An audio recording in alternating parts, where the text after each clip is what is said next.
উদাহরণ 6 প্রশ্নটা হচ্ছে প্রমাণ করো যে sec square theta plus cosec square theta equal sec square theta into cosec square theta. অঙ্কটা বাম পক্ষ দিয়ে লিখব হচ্ছে sec square theta plus cosec square theta, এটা মানে প্রমাণ করতে হবে sec square theta into cosec square theta. প্রথমে আমি বাম পক্ষ দিয়ে কি লিখব, sec square theta plus cosec square theta এটা লিখব। লেখার পরে কি করতে হবে আমরা জানি sec স্কয়ার থিটা মানে হচ্ছে গিয়ে 1/cos স্কয়ার থিটা, কারণ sec হচ্ছে cos-এর বিপরীত, তাহলে লিখব cos square theta. cosec square থিটার জায়গায় আমরা কি লিখতে পারি, cosec হচ্ছে সাইনের বিপরীত, cosec স্কয়ার থিটা মানে লিখতে পারি 1/sin স্কয়ার থিটা।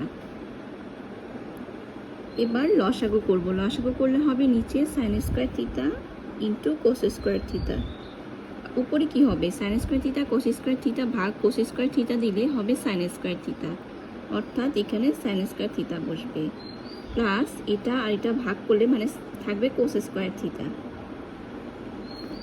সূত্র অনুযায়ী আমরা জানি sin square theta plus cos square theta মানে হচ্ছে 1, আর নিচে sin square theta cos square theta যেভাবে আছে সেভাবে থাকবে। এবার আমি আলাদা করে দিব, এই যে 1/sin স্কয়ার থিটা লিখবো, এরপর 1/cos স্কয়ার থিটা লিখব। 1/sin স্কয়ার থিটা মানে কি, 1/sin স্কয়ার থিটা হচ্ছে আমরা জানি যে সূত্র অনুযায়ী cosec স্কয়ার থিটা একটু আগে আমরা লিখেছি যে sin cosec-এর বিপরীত, আর 1/cos স্কয়ার থিটা মানে হবে হচ্ছে গিয়ে আমার sec স্কয়ার থিটা।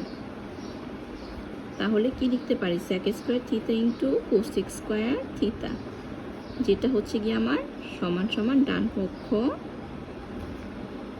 প্রমাণিত।